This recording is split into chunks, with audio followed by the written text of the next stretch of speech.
Sexy Red is denying that her tour is on the verge of being canceled to low ticket sales. They plain dirty paying pages spreading fakes news to discourage my fans from buying tickets. So I did my touring deal with a black promoter, own company, AG Entertainment. If y'all watch me, y'all remember that name? Okay. And now they playing dirty with pages spreading fake news to discourage my fans from buying tickets. All right, cool. This is how they do when you try to go with an independent promoter and the bigger companies try to sabotage you. We not canceling shit. Art of Dialogue says Sexy Red tour is reportedly on the verge of being canceled. Only 37.11% of the tickets have been sold. It says my fans are buying tickets. We're doing fine. We're not canceling this tour. And this is what touring data says. This came from touring data, so this is accurate. So pretty much about 40% of her tickets have been sold out. Okay. Now, let me explain another thing. And this is why when I try to have music conversation with y'all, I keep saying we're nuanced. This is half of the music business. Hey, if y'all ever want to get into the music business, or if y'all ever want to benefit or do ancillary business that has to do with the music business, you should just understand this main principle. This is what I was saying about the bots. Yes, Drake and Kendrick are the biggest thing in the world, but these ideas that I'm talking about are bigger than them. The music business is,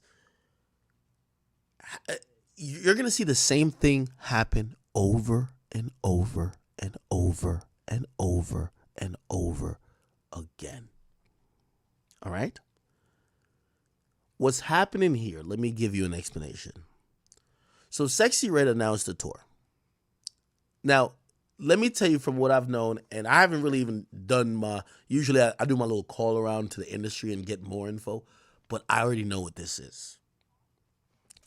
So Sexy Red has had a very alternative career. Let me explain to y'all. Sexy Red, you see, what label is Sexy Red on? Let's figure this out. Sexy Red, well, it says Gamma. I didn't know she was on Gamma. Okay. All right. She was independent for a while, right? She was independent for a while. Now we hear she's on Gamma. All right, cool. Now, let me break down a few things. Sexy Red came out the gate and didn't want to be like the regular artist. She didn't want to sign to the big major. She didn't want that. Also, what helped her is that she had organic, like she had remember when Pound Town dropped? She had an organic, by the way, I think one of these labels is owned by Take Heath. Maybe it's Open Shift. So I think Take Heath got some type of, let me check. Shift record label. No, I said, is that a distro? Yeah, never mind. That's a distro. That's a dis. No, it's not a distro. Oh, it is a distro. I think Take Heath got some percentage on her though, regardless. Anyway, let me make my point. Here's the point I'm making. So follow me here. Sexy Red. And I'm gonna use another artist too. Sexy Red is kind of like Central C. Central C. Let me tell you the thing about Central C. So when you're a artist, especially if you're a UK artist, what a lot of people do is that they'll have their distribution rights in the UK, and then they'll leave it open that they could sign another deal if their music becomes big in the US. You get what I'm saying? Why? 2 bags, whatever. You get people incentivized to push you. Great. If you're a UK artist, you want to get, in bigger markets. Here's the thing about Central C, and this is what I heard talking to the people, behind the scenes. They said Central C didn't really sign a deal at first. So Central C kind of blew up. Didn't really have a deal. And then was trying to get a $20 million deal if he was going to do a deal. However, along with him trying to get a deal, his music just kept getting hotter and hotter. Now, he probably has a deal at this point. But from what I hear, the labels and buildings he was talking to, he was unwilling to give up shit. He was gonna get pretty much what we would now say is the 21 Savage deal. So 21 Savage, when he first signed to Epic, he had so much leverage because he already had a project that was damn near certified. It did so many, and it did it independently. The label couldn't really ask him for any of his shit. So they pretty much was like, all right, we'll just distribute you. Central C, and the reason why I'm using Central C is it shows you how much leverage matters. I don't know if he's in a deal now or not, but from what I've heard, the amount of money that people were trying to throw around to get him is exorbitant. And also he had the leverage where they wouldn't own none of his shit. He would have still owned all of his shit because he has leverage. Sexyy Red is kind of like that. If you're an artist, you want to get hot before your deal. You don't want to have the label take all the credit for getting you hot. Now, sometimes, you could parlay a single into a bigger thing, but Sexyy Red did kind of that. From the single Pound Town and then the viral social media aspect of it, she got the right team around her to start marketing her without a big budget. Remember, I keep telling y'all, the guy behind all the digital shit for her is a guy that used to work at World Star, Jay. He's the guy who is crafting. You ever see like these amazing, like even the Chief Keef thing? He's the guy doing it. Now, let me tell you why that's worth a lot. An artist like Sexyy Red, when it comes to digital marketing, it could be over and up to $1 million or millions of dollars to try to keep that brand, constantly growing, keep marketing it, this, that, and third.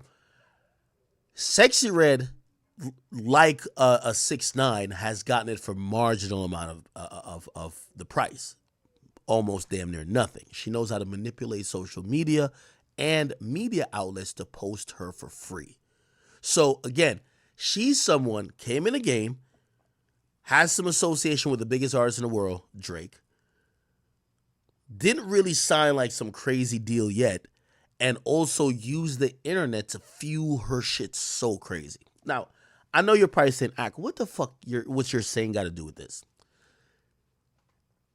The mentality behind her team is not to accept the big bag just for the easiest path. Her mentality, and again, I don't know if it's her, but it's definitely her team. Yo, we think we're smart enough. We're going to get the bigger bag by owning more and doing things as independently as we can. Okay, let's get to this. So, when any artist comes in the game, the biggest touring company is going to be Live Nation. Live Nation is going to try to have a deal with an artist. Hey, we're going to give you a tour deal. We want you to do 80 cities, all our venues, this amount. We're going to promote your shows. Trust me, they're going to be sold out. Trust me, Live Nation, and they're not gambling. If they give you the deal, they're going to make sure that shit is filled. However, you have to realize, and just to give you an idea of like how this works and why Live Nation is like, I think this got, it's actually Ticketmaster. Live Nation is almost, they kind of have like a monopoly hold on a lot of shit. Technically they don't, because even though they own some of the venues, I forgot who did like some arbitration that said there is competition in the market, so they're not a monopoly. Anyway, Live Nation is gonna lowball you though. They're gonna, I don't know, Sexyy Red should at least be getting 100 to 150,000 for a show. Now, Live Nation might say we're giving you 80. Now, keep in mind, when you're a Live Nation, you can say that. Not only we're going to give you 80, we own the door, we own the liquor, we own the concession stands, we own the parking, we own everything with it. So we're probably making a nice 8x off of what your What we're paying you, we're making 8x of that, and we're playing with house money. We can't lose. We just can't lose. Now, what a lot of artists, especially if they feel like they have a close team around them, is doing, they're listening to other promoters. So we talked about this company before, AG Entertainment. They're coming with bigger bags. Hey, how much Live Nation giving you? Oh, 80? Yo, we're going to give you 170 per show. Or 150, whatever, right? Most artists are going to turn it down because you don't want to say no to Live Nation, right? When you say no to Live Nation, wait, what are y'all talking about inside? When you say no to Live Nation, it's like you're saying no to the machine. So people, a lot of people just want to be on the Ferris wheel and just want to be in the game more than they want to change the game or own their shit. Like, you know what I mean? If you ever wonder why some of these guys don't go independent, like it takes a lot. Anyway, long story short, Live Nation is beefing with AG Entertainment. Anytime they go for a bidding war on an artist that picks AG Entertainment, you always see slanderous shit. For example, when Lil Baby went with AG Entertainment and did a show, again, reportedly, actually not even reportedly, I got the real numbers because I talked to them niggas. They gave Baby $1 million per show. Live Nation wouldn't give him more than $250,000. No, $750,000. If you an artist, a lot of artists are going to say, well, I'm going to rather go with a bigger company. They're going to do all the promotion. I want to get in bed with them because also when you're cool with Live Nation, they're just going to add you on to, it's just mad money. Like so even if you're like, well, I'm taking less than I feel like I deserve, they're going to add you on to different shows for certain festivals that, they're partners. And I think they're a partner with like Rolling Loud. Like you're automatically going to be in that. But some artists are like, nah, I'm going to go a different route. They're not going to like that. They didn't like it when Lil Baby did it. By the way, even though I take credit, I'll take a lot of credit for clowning the shit out of Baby after he dissed me. Part of the sauce or whatever that has been descended on Baby about him not being as hot anymore also comes from him crossing Live Nation. Trust me. This is what you as a fan, and I would imagine if you watch my streams, I want smart fans. I want smart audience people. I want you to think about shit outside of what you see. Live Nation probably realized that Lil Baby turned down a $20 million deal with him. The arrogance of this motherfucking Negro. Okay, we're going to humble him. Not only we're going to put out, we're going to put through our little, they have their ways. We're going to put out that his tour is unsuccessful. How about we put that his career ain't going good? The next time when Lil Baby's about to tour, what he's going to do? He ain't going to go with a third-party independent promoter no more. He's going to go to Live Nation. And remember I said they offered him like $750? You know they're going to look at him and say? $400 for you, nigga. You learned your fucking lesson. $400. You need to get back hot. We going to put you in these venues. We're going to promote it the right way. $400 for you, bitch. That's how it works. So that's what's happened to Sexyy Red. Sexyy Red probably got offered more money, went with AG Entertainment. Live Nation's like, word? You think you could get around us? You think you could fuck with... You think you could still cop from this block and it's not mine? Exactly. So here's the reality of it.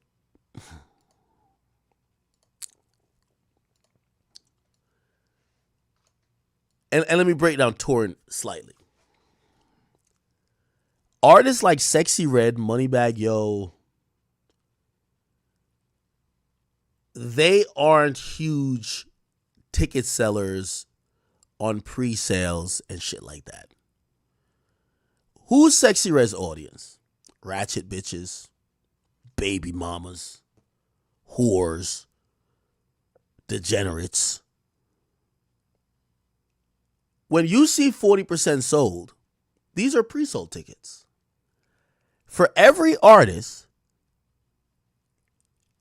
other than the ones who have sold out shows, like every show is sold out, they usually expect about 30 to 35% of their tickets to be sold at the gate. You know why? Yo, people don't like a lot of times people don't have a lot of money to be like, I'm going to commit to buying a Sexyy Red concert ticket for next month. So they'll wait till it's the day of. They'll be like, oh, that's the wave for today. All right, I'm going to go buy it today. So I know 37% seems low, but it's Sexyy Red. You got to think about the artist. It's the same thing with a Dirk. You're going to have walk-ups. That's going to take up for a lot of percentage. And when you get closer to the show, because their fan base don't have a lot of disposable income. So the tour doesn't get sold out when it's 3 months out as soon as it gets announced. Yeah, the shows kind of get sold out when, oh, she about to be in town this week. All right, people now start buying. So again, I agree with Sexyy Red. I don't think her tour is going to be a failure. And by the way, we learned with the Baby thing, they did cancel some dates, but Baby's tour was kind of successful. So, and by the way, if you're wondering, why does, I'm not saying touring data is getting paid, but it's, they know the narrative that this comes with, right? They know the narrative. Just let y'all know, people ain't buying the tickets. Which, by the way, 6.8 K capacity on average. Do I see Sexyy Red being able to sell 6,500 tickets most cities? Yeah. Yeah, absolutely. She'll probably bring people out. Yeah. So I agree with her. But what she's learning is that, you know, her way of the music business is going to come with resistance. When you're going around major labels and you're going around major marketing teams, like what I mean going around, like you're not, like it's like a checklist. Everybody got to get their money. When you're gaming the system has to make an example out of you. Oh, word? You're not going to come over here and bust this money down with us? Oh, you're just trying to get it for yourself. All right, we got you. We got you. Oh, you're not going to come to Live Nation? You going over there? Okay, we got you. Let's start putting shit out. So I agree with her. Let's wait and see. Until we start seeing these concerts that nobody show up, I'm not believing this yet. Her tour was announced like about a week and a half ago. 40% being sold. I think that's okay. All right.